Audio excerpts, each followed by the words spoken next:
تو جب اللہ کو دیکھیں گے نا تو اللہ تعالیٰ فرمائیں گے میرے وعدے پورے ہو گئے؟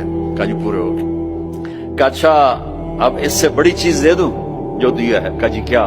کہ جاؤ میں راضی ہو گیا، اب کبھی ناراض نہیں ہوں، اب کبھی ناراض نہیں ہوں۔ وہ اللہ کہے گا مانگو مانگو مانگو، آج میں تمہیں دینا چاہتا ہوں اپنی شان کا۔ تو کہیں گے یا اللہ ہم جوہانسبرگ میں تیری بندگی تو کرتے تھے پر ایسی نہ کی جیسی کرنی چاہیے تھی، آج تجھے دیکھ کے پتا چلا ہے تو کتنے حسن والا ہے، جمال والا ہے، کمال والا ہے۔ جیسے ہم دنیا میں تجھے سجدہ کرتے تھے نا نماز میں، آج ہمیں ایک سجدے کی اجازت، پوری نماز نہیں صرف ایک، کہ ہم تمہیں یوں دیکھ کے اللہ اکبر کرنا چاہتے اور ماتھا جنت کی زمین پہ ٹیکنا چاہتے۔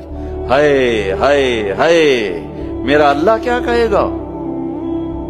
میرا اللہ کہے گا میرے بندو جوہانسبرگ میں تم میرے بندے تھے، میں تمہارا مالک تھا، میں لارڈ تھا، تم سلیو تھے، میں مالک تھا، تم غلام تھے، تمہارے ذمہ میری عبادت تھی، تم جنت میں آ گئے ہو، میں تمہارا ہوسٹ ہوں، میں تمہارا میزبان ہوں، تم میرے مہمان ہو، اور مہمان سے کام نہیں لیا جاتا، کوئی سجدہ نہیں، جاؤ مزے کرو، ایک سجدہ بھی نہیں کرنے دے گا، ایک سجدہ۔